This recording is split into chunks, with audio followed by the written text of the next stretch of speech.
तो आज हम पढ़ेंगे अध्याय 1 जैव विविधता एवं वर्गीकरण।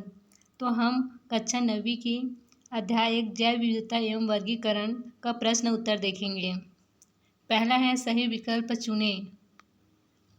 फर्स्ट है वर्गीकरण में अ गुण की पहचान जरूरी नहीं, ब वर्ग के सदस्यों में अधिक से अधिक समानता है, स समूह के सदस्यों में समानताएं नहीं होती, द कोई आधार नहीं है।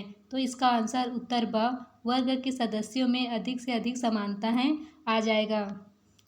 सेकंड है निम्न में से द्विबीजपत्री पौधा है, अ प्याज, ब घास, स केला, द सरसों। तो इसका आंसर उत्तर द सरसों आ जाएगा। थर्ड है मछली एवं कबूतर के बीच एक जैसा मिलने वाला लक्षण नहीं है, अ धारारहित शरीर, ब अंडे देना, स कशेरुक दंड की उपस्थिति, द पंखों की उपस्थिति। तो इसका आंसर उत्तर द पंखों की उपस्थिति हो जाएगी।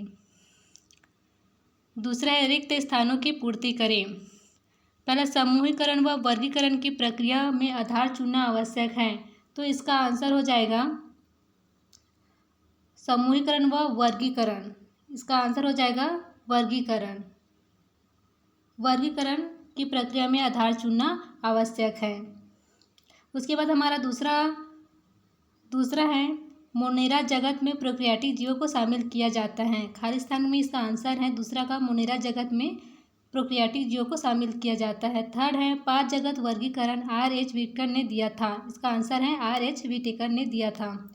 उसके बाद है प्रश्न चौथा फंजाई या कवक जगत के कोई 2 विभेदक लक्षण लिखिए। उत्तर पहला है ये बहुकोशिकीय, सुकेंद्रकीय, विषमपोषी तथा तंतुबद्ध शरीर वाले होते हैं।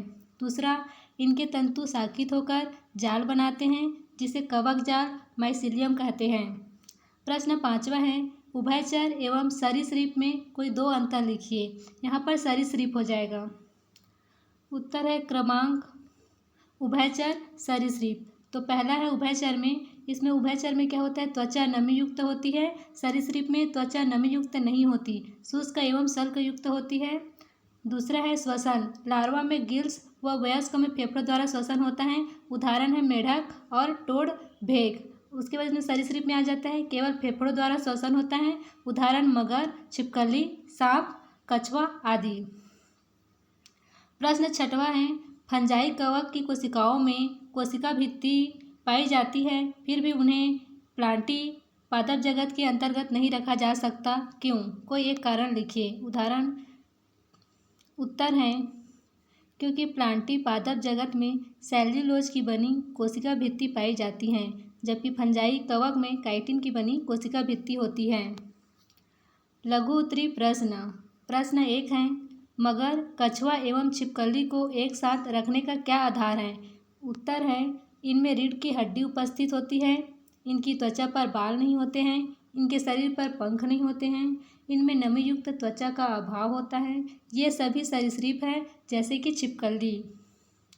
प्रश्न 2 है ऐसे 5 पौधों के नाम बताइए जिनके बीजों में 2 बीजपत्र पाए जाते हैं। उत्तर है पहला चना, दूसरा मटर, तीसरा मूंग, चौथा अरहर, पांचवा मसूर उड़द।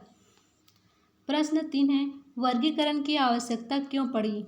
उत्तर प्रत्येक जीव का अलग अलग अध्ययन करना असंभव है, अतः समानताओं व भिन्नताओं के आधार पर समूहों एवं उपसमूहों में विभाजित करना वर्गीकरण कहलाता है। वर्गीकरण की महत्ता निम्न अनुसार है। पहला जीवधारियों की विविधता के बारे में पता चलता है। दूसरा दुनिया में पाए जाने वाले जीवों को पहचान हेतु महत्वपूर्ण तथ्यों की जानकारी होती है। तीसरा जीवों के आपसी संबंध, उनकी उत्पत्ति, सरलता व जटिलता आदि की जानकारी होती है। चौथा है कम समय में अधिकाधिक जानकारी प्राप्त की जा सकती है। पांचवा है जीवों के विकास क्रम के बारे में पता चलता है। उसके बाद है प्रश्न 1 द्विनाम पद्धति से आप क्या समझते हैं? इसके अंतर्गत जीवों के नाम किस प्रकार लिखे जाते हैं? कोई उदाहरण दें। उत्तर है कैरोलस लिनियस नामक वैज्ञानिक ने प्रत्येक जीवधारी के नाम को 2 भागों में बांटा जाता है, जिसमें से प्रथम नाम वंश नाम जेनेरिक नेम तथा द्वितीय नाम जाति नाम स्पेसिफिक नेम कहलाता है। चूँकि इस पद्धति में प्रत्येक जीव के 2 नाम होते हैं, इसलिए इसे द्विनामकरण पद्धति कहते हैं। उदाहरणतः मेढक का वैज्ञानिक नाम राना टिग्रिना है, जिसमें से राना इसका वंश नाम तथा टिग्रिना जाति नाम है। नियम: प्रत्येक जीवधारी के नाम 2 शब्द के बने होने चाहिए। प्रथम नाम वंश तथा द्वितीय नाम जाति को व्यक्त करता है। दूसरा है, जीवधारियों के वैज्ञानिक नामों को अंग्रेजी के तिरछे अक्षरों में लिखा जाना चाहिए। तीसरा है, वंश नाम को पहले तथा जाति नाम को बाद में लिखा जाता है। चौथा है, वंश नाम का प्रथम अक्षर अंग्रेजी के बड़े अक्षरों में तथा अन्य शब्दों को अंग्रेजी के छोटे अक्षरों में लिखा जाता है। उदाहरण: मनुष्य होमो सेपियंस, दूसरा है गौरैया पासे डोमेस्टिक, थर्ड है शेर पैंथेरा लियो। दूसरा है प्रश्न दूसरा, बिल्ली, चूहा और चमगादड़ में समान लक्षण कौन कौन से हैं? लिखें। उत्तर है, इनमें रीढ़ की हड्डी उपस्थित होती है।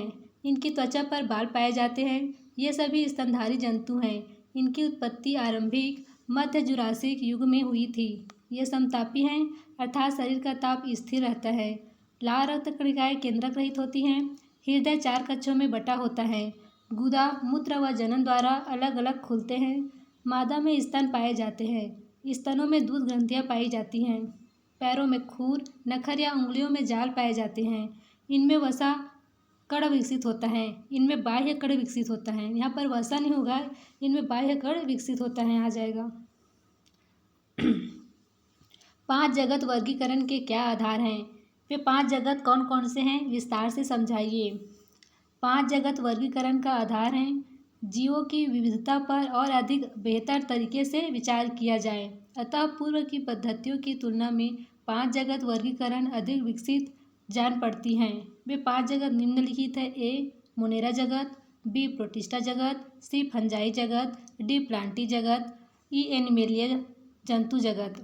ए है मोनेरा जगत। पहला है कोशिका भित्ति मुख्यतः पेप्टिडोग्लाइकोन से बनी। पौधों की कोशिका भित्ति मुख्यतः सेल्यूलोज से बनी से अलग प्रकार की होती है। इसकी कोशिका झिल्ली के चारों तरफ कोशिका भित्ति होती है। मोनेरा जगत के जीव स्वपोषी अथवा विषमपोषी दोनों तरह के हो सकते हैं। इस जगत के तहत सभी एक कोशिकीय झिल्ली विहीन केंद्रक प्रोकैरियोटिक कोशिका वाले जीव आते हैं। उदाहरण है एनाबीना, नॉनस्टॉक, साइनोबैक्टीरिया व जीवाणु Bacillus anthracis E coli. B है प्रोटिस्टा जगत।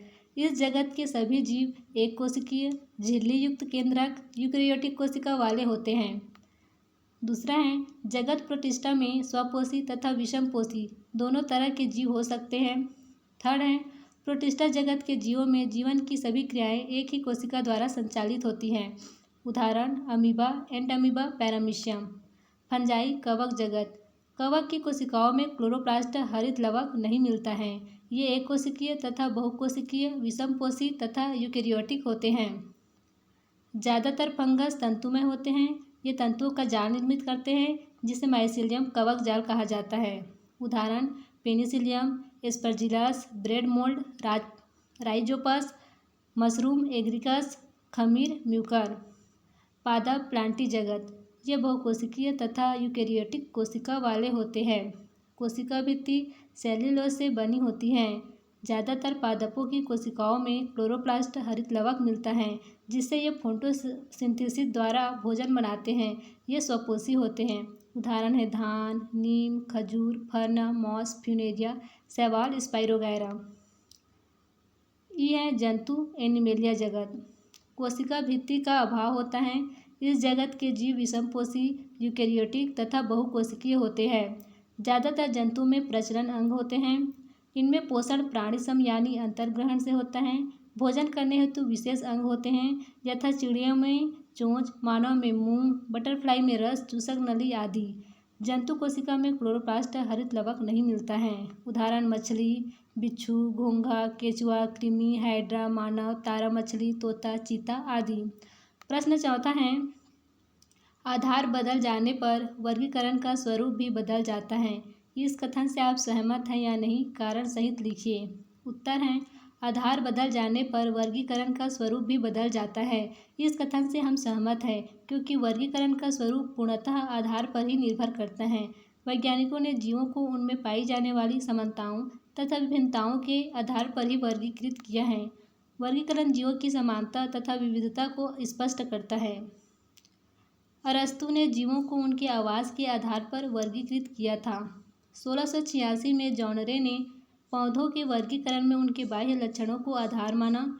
कैरोलस लिनेस ने पौधों का वर्गीकरण उनके कुछ विशिष्ट गुणों तथा फूलों में नर तथा मादा अंगों की मौजूदगी एवं संख्या के आधार पर एक सरल लैंगिक वर्गीकरण किया। 1669 में R.H. व्हिटकर ने सफलतम वर्गीकरण 5 जगत निम्नलिखित आधार पर दिया। यूकैरियोटिक तथा प्रोकैरियोटिक केंद्रक झिल्ली की उपस्थिति तथा अनुपस्थिति, एककोशिकी तथा बहुकोशिकीय संगठन का स्तर, स्वपोषी तथा विषमपोषी पोषण प्राप्त करने का तरीका। स्पष्ट है कि आधार बदल जाने पर वर्गीकरण का स्वरूप भी बदल जाता है। मैं आशा करती हूँ कि यह वीडियो आप सभी को बहुत ही अच्छा लगा होगा। अगर आपको इसका PDF चाहिए तो आप मेरे नंबर पर मुझे व्हाट्सएप में मैसेज कर सकते हैं। इसका नंबर है 8358031356। Thank you.